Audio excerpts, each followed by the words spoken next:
El problema de los fondos buitres es el último coletazo de lo que fue la política de endeudamiento que Argentina viene trayendo hace 40, 50 años, una política errada. Y además también el otro coletazo de una muy buena medida que hizo Kirchner en su momento, post-default y post-devaluación, donde generó un proceso de renegociación y reestructuración de la deuda que fue muy interesante. Fondos buitres, ¿por qué se le dicen fondos buitres? Y comparto en que serían fondos buitres. Fondos buitres son porque son fondos de inversión muy sofisticados, inversores sofisticados que compran deuda que ya está defaulteada o que está a punto de defaultear de algunos países. Entonces compran deuda muy por debajo de la par y después inician juicios contra esos países, suponiendo que en esos países en algún momento se van a recuperar y en el momento de la recuperación deberán tener que negociar con estos fondos que quedaron remanentes, por eso se los llaman holdouts, porque quedaron por afuera del arreglo. En ese sentido, esta gente hace inversiones, como te decía, muy sofisticadas, de dudosa ética o de dudosa moralidad. En ese sentido yo digo, separemos la discusión en dos. Critiquemos el accionar de los fondos buitres en el mercado financiero internacional, algo que nadie puede dejar de hacerlo, pero por otro lado también veamos las fallas que tiene Argentina en su proceso de reestructuración de deuda y también en su proceso de negociación que nos ha llevado a esta sentencia en contra, ¿no? La Argentina está en una situación muy grave en este momento. Muy grave porque se hizo un avance muy importante. Argentina reestructuró el 92% de lo que era la deuda externa. Al haber reestructurado el 92% solo quedó afuera el 7%. Ese 7%, que parte está integrado por estos fondos buitres, representa 15.000 millones de dólares. 15.000 millones de dólares con el monto de reservas que Argentina debería tener hoy en día, no debería ser algo que le complique la situación económica de fondo. Y sin embargo estamos a punto de caer nuevamente en un default. Un default no es algo menor, sino que estamos hablando de un default de falta de pago, pero un default también institucional, porque estaremos incumpliendo con una sentencia. Pero cuidado, los fondos buitres también se tienen que cuidar una cuestión. Si a Argentina la arrinconan tanto que cae en default, ellos tampoco van a cobrar y en un juicio que hoy lo tienen ganado pasarían nuevamente a estar con deuda defaulteada, a tener 5, 6 o 10 años más hasta poder cobrar esta cuestión.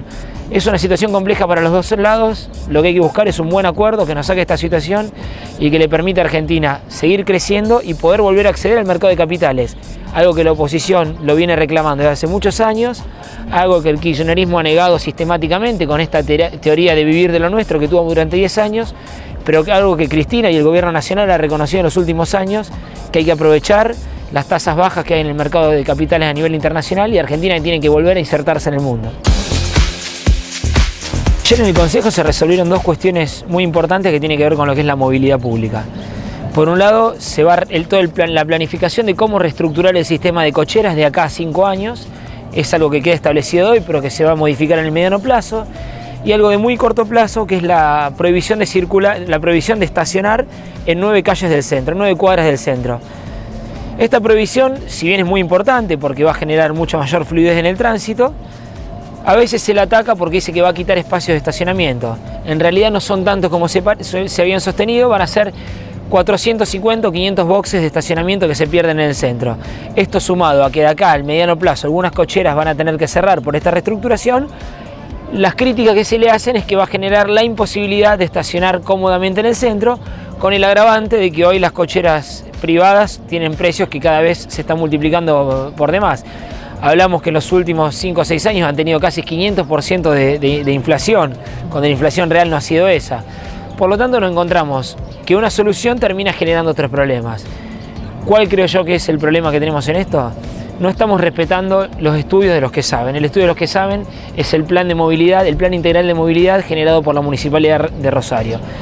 El plan integral de movilidad que decía: desincentivemos el uso del transporte privado en el centro de la ciudad y al mismo tiempo démosle una alternativa, incentivemos el uso del transporte público, el transporte peatonal y el transporte a través de bicicletas. Acá lo que está ocurriendo es que muchas de las medidas que están contenidas en el plan de movilidad, que deberían ser sancionadas con un orden cronológico razonable y lógico, una después de la otra, o todas juntas, para que todas tengan impacto al mismo tiempo, están siendo sancionadas según cómo se van dando las negociaciones. Entonces, primero empezamos por la consecuencia, desincentivamos el uso del transporte privado, o sea, limitando las cocheras y atacando la problemática de que no se estacione en el microcentro, pero todavía no tenemos aprobado la modificación del sistema de transporte público, que se va a tratar recién el año que viene, no tenemos aprobado la construcción de las plazas de cocheras subterráneas. Estamos hablando que Rosario tendría que tener 3 o 4 cocheras subterráneas que sean cocheras de traslado en el macrocentro o alrededor del microcentro, donde estaríamos hablando de una gran cantidad de plazas de cocheras, y todavía no tenemos muy bien estructurado lo que tiene que ver las modificaciones en el tránsito. Entonces, empezar por las medidas finales sin tener sancionadas las medidas intermedias hace que se desestime, se desincentive el uso del transporte privado, pero todavía no damos la forma de cómo solucionar el tema del transporte público ni cómo solucionar el tema de las cocheras. Por eso nos vamos a meter en un periodo de transición que, si no sancionamos alguna ordenanza rápido, va a ser complicado. La discusión con respecto al mayor o menor comercio en el centro es una discusión que es mucho más profunda. No tiene que ver solamente con el plan de movilidad, sino que tiene que ver con qué ciudad queremos. Ayer Caballero, por ejemplo, que fue intendente y en su momento prohibió el estacionamiento del microcentro, es más, la circulación por el microcentro, había sido muy concreto en esto. Él dijo: nosotros queremos una ciudad que esté descentralizada o multicéntrica en cuanto a lo comercial. Hoy nosotros estamos incentivando mucho los paseos comerciales. El paseo comercial Alberdi funciona muy bien, el paseo comercial Empalme funciona muy bien, el paseo comercial San Martín en zona sur funciona muy bien. Entonces no necesariamente tenemos que incentivar que el único funcionamiento de un centro comercial sea el de la peatonal Córdoba y la peatonal San Martín.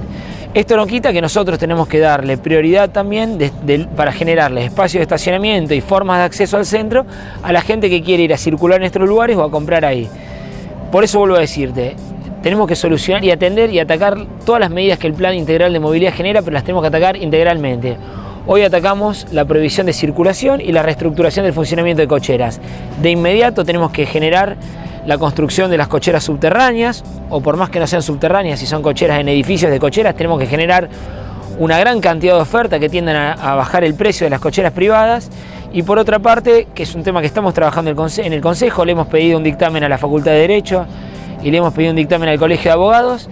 Tenemos que trabajar sobre si existe la posibilidad jurídica, si existe la competencia de que el Consejo regule las tarifas que están cobrando las cocheras privadas. Porque uno de los problemas muy importantes que hoy nos encontramos es esto. Nosotros desincentivamos el uso del auto, quitamos lugares para estacionar de la vía pública, pero después, cuando esta gente quiere estacionar en las cocheras privadas, le cobran precios que la verdad son exorbitantes.